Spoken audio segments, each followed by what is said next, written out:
Hello दोस्तों, स्वागत करता हूं आप सभी का सेल्सफोर्स एडमिन फ्रॉम स्केच के इस नए चैप्टर में। पिछले वीडियो में हमने देखा था कि हम डेटा लोडर का यूज करके किस तरीके से डेटा को इंपोर्ट कर सकते हैं। आज हम देखेंगे कि किस तरीके से हम एक्सपोर्ट कर सकते हैं डेटा। तो सपोज ये 19 एम्प्लॉय के मेरे रिकॉर्ड्स हैं और मैं एक्सपोर्ट करना चाहता हूँ इनका डेटा लोडर का यूज करके। तो मैं डेटा लोडर ओपन करूंगा सबसे पहले और उसके अंदर हम लॉग इन करेंगे। ठीक है, जैसे मैंने आपको पिछली वीडियो में बताया था। तो डेटा हम इस बार एक्सपोर्ट करने वाले हैं, तो एक्सपोर्ट के लिए हमें एक्सपोर्ट पे सेलेक्ट करना होगा। लेकिन यहाँ पे दो ऑप्शन आपको दिख रहे हैं, एक्सपोर्ट और एक्सपोर्ट ऑल। तो दोनों के बीच में डिफरेंस समझा देता हूँ।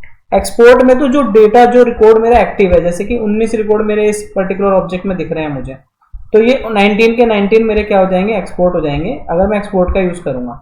लेकिन सपोज करो मैं यहाँ से डिलीट कर देता हूँ एक रिकॉर्ड, ठीक है, तो अब कितने रह गए, 18। तो अगर मैं एक्सपोर्ट पे जाऊंगा तो वो मेरे कितने रिकॉर्ड एक्सपोर्ट करेगा, 18, क्योंकि ये 18 ही एक्टिव है। लेकिन अगर रिसाइकल बिन में मैं जाऊं तो मेरा 30 दिन तक ये जो डेटा आपको मैंने पहले बताया कि रिसाइकल बिन में पड़ा रहता है। तो जो रिकॉर्ड जस्टिन का मैंने अभी डिलीट करा था, ये 30 डेज के लिए मेरा यहाँ पे पड़ा है अभी। तो अगर मैं एक्सपोर्ट ऑल ऑप्शन सेलेक्ट करूंगा तो एक्सपोर्ट ऑल अभी भी मेरे को कितने रिकॉर्ड एक्सपोर्ट करके देगा, 19। यानी एक्सपोर्ट ऑल आपको जो सॉफ्ट डिलीटेड रिकॉर्ड है वो भी एक्सपोर्ट करके देता है। तो अगर आप एक्सपोर्ट ऑल का ऑप्शन सेलेक्ट करते हो तो वो डिलीटेड रिकॉर्ड भी एक्सपोर्ट करेगा जो रिसाइकल बिन में पड़े हुए हैं, जो हार्ड डिलीट नहीं हुए हैं, ठीक है, सॉफ्ट डिलीट है।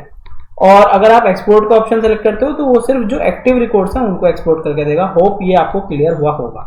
तो हम एक्सपोर्ट ऑल अगर ऑप्शन सेलेक्ट करते हैं, यहाँ पे एक्सपोर्ट ना करके एक्सपोर्ट ऑल कर लेते हैं और यहाँ पे मैं लॉग इन कर लेता हूँ सबसे पहले अपनी ऑर्ग में, लॉग इन कर लेते हैं।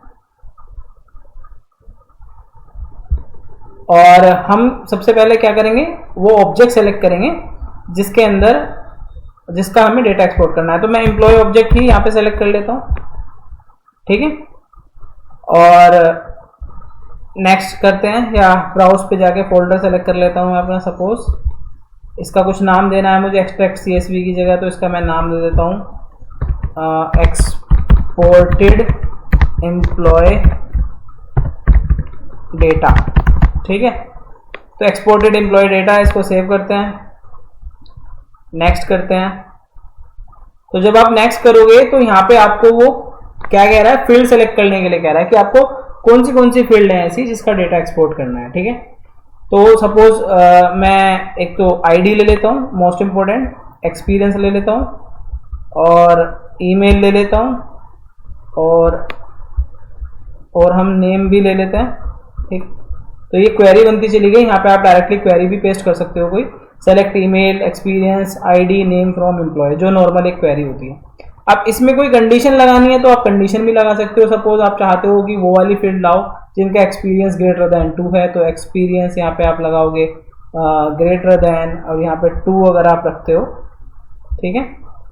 ऐड कंडीशन अगर करोगे यहाँ पे तो वो कंडीशन इस तरीके से ऐड हो जाएगी। बट मुझे अभी नहीं करना है, मेरे को सारा डेटा एक्सपोर्ट करना है, ठीक है। और मैंने एक्सपोर्ट ऑल ऑप्शन सेलेक्ट किया है। तो मैं यहाँ पे फिनिश अगर करूँगा तो ये कह रहा है you have chosen to perform an export of all records including deleted records. तो इस बार वो मेरे को 19 रिकॉर्ड देगा, 18 एक्टिव है, एक रिसाइकल बिन में है, तो 19 देगा क्योंकि एक्सपोर्ट ऑल ऑप्शन सेलेक्ट किया है मैंने। तो देखो कितने रिकॉर्ड एक्सपोर्ट हुए, टोटल 19 एक्सपोर्ट हुए, 0 एरर, कोई भी एरर नहीं है।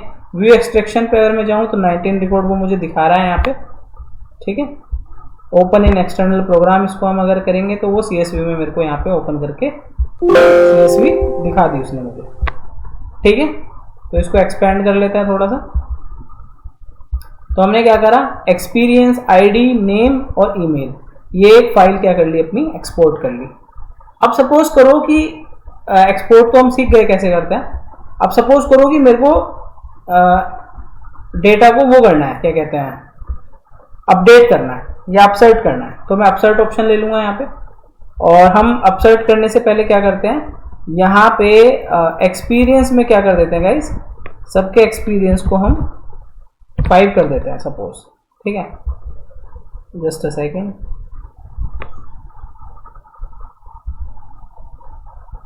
ये मैंने सबके एक्सपीरियंस को 5 कर दिया, इसको भी 5 कर देते हैं, ठीक है। इसको सेव एज कर देते हैं, ठीक है। तो सबके एक्सपीरियंस को 5 करके हम क्या कर रहे हैं, अपडेट करेंगे अपना डेटा को। तो अगर आप अभी करंट में देखोगे तो ये जो डेटा मैंने एक्सपोर्ट करा है, इस पे एक्सपीरियंस की फील्ड को अगर मैं यहाँ ऐड कर दूं तो एक्सपीरियंस अभी सबका डिफरेंट कुछ ना कुछ पड़ा हुआ है। तो इसको मैं थोड़ा सा ऊपर ड्रैग कर देता हूँ, सेव करता है, तो आप देख रहे हो इस तरीके से है। लेकिन हमने एक CSV प्रिपेयर कर ली और इसमें सबका एक्सपीरियंस 5 कर दिया। तो इस CSV का यूज करके मैं डेटा को अपडेट कर सकता हूँ। क्यों? क्योंकि इसमें एक इंपॉर्टेंट चीज ID मेरे पास है। जब भी हम अपडेट कर रहे हैं या डिलीट कर रहे हैं तो हमें क्या होता है, ID की नीड होती है। तो अब ID मैंने एक्सपोर्ट करी थी अपनी, अब वापस से चलते हैं, अपसर्ट सेलेक्ट करेंगे, यहाँ पे अपना ऑब्जेक्ट सेलेक्ट करेंगे, यहाँ पे अपनी CSV सेलेक्ट करेंगे, ठीक है, नेक्स्ट करेंगे, ओके। अब मैच करना है हमें, ID से मैच कर देता है, नेक्स्ट करते हैं। अब यहाँ पे मैपिंग सेलेक्ट करनी है, ठीक है। तो मैपिंग सेलेक्ट करने के लिए देखो मैंने आपको पिछली वीडियो में बताया था कि हम मैपिंग को सेव कर सकते हैं। तो अगर मैं अपनी एग्जिस्टिंग मैपिंग को चूज करूं, यहाँ पे ये वाला ऑप्शन सेलेक्ट करूं, तो ये मैपिंग मैंने पिछली वीडियो में सेव करी थी, उसका लिंक मैं डिस्क्रिप्शन में डाल दूंगा। और इसको ओपन करूं मैं अगर, तो यहाँ पे नेम मेरा मैप हुआ है इस मैपिंग से, ईमेल ID एक्सपीरियंस नहीं हुआ है मेल। देखो ऐसा क्यों हुआ, क्योंकि जो पिछली मैपिंग मैंने बनाई थी तो उस टाइम पे उसके जो हेडर थे ना वो अलग थे, हेडर इस तरीके से नहीं थे, ये एक्सपीरियंस ही नहीं है ऐसी। ये जब डेटा एक्सपोर्ट करा तो वो API नेम को लेके आ गया, तो इस बार हेडर थोड़े चेंज हो गए। कहने का मतलब सिर्फ इतना था कि जो पुरानी मैपिंग एग्जिस्टिंग मैपिंग है वो भी यूज कर सकते हो, लेकिन इस बार हेडर चेंज हो गए थे, इस वजह से उसने सारा मैप नहीं करा। तो चूज एंड एडिट मैपिंग पे जाएंगे हम, ऑटो मैच कर लेंगे कुछ, तो ये ऑटो मैच में उसने सारी मैपिंग मेरी मैच कर दी। सेव करना चाहो तो इसको भी सेव कर सकते हो, अदरवाइज इसको ओके करके आप क्या करोगे, नेक्स्ट करोगे, फिनिश करोगे, ठीक है। तो यहाँ पे वार्निंग दे रहा है पहले कि आप अपडेट कर रहे हो अपना data, are you sure you want to proceed, yes करोगे। 18 सक्सेसफुल 1 एरर, ओके। एक एरर आया है, हम एरर देख लेते हैं, एरर क्यों आया है। Entity is deleted, entity is deleted, देखो परफेक्ट, 18 सक्सेसफुल हुए हैं, एक पे आया है एंटिटी इज डिलीटेड। ऐसा क्यों हुआ, क्योंकि यहाँ तो 18 ही पड़े हैं। एक्सपोर्ट जब हमने करे थे तो 19 एक्सपोर्ट कर लिए थे, तो वो रिसाइकल बिन में पड़ा है, तो उसने उसको अपडेट नहीं करा, लेकिन इन सबको अपडेट कर दिया। तो इसको अगर मैं रिफ्रेश करूं तो एक्सपीरियंस में सब में 5 आ गया, परफेक्ट। एक रिकॉर्ड उसने अपडेट नहीं करा क्योंकि वो रिसाइकल बिन में पड़ा है। तो आपने देखा कि किस तरीके से हम डेटा को क्या कर सकते हैं, एक्सपोर्ट कर सकते हैं और डेटा को अपडेट भी कर सकते हैं यूजिंग डेटा लोडर। और यहाँ पे इंपॉर्टेंट चीज ये है, यहाँ पे इंपॉर्टेंट चीज ये है देखने वाली कि डेटा लोडर में आपको वो ज्यादा फीचर्स दे देता है, ज्यादा बल्क में जो डेटा है आपको उस बल्क पे आप एक्शन परफॉर्म कर सकते हो।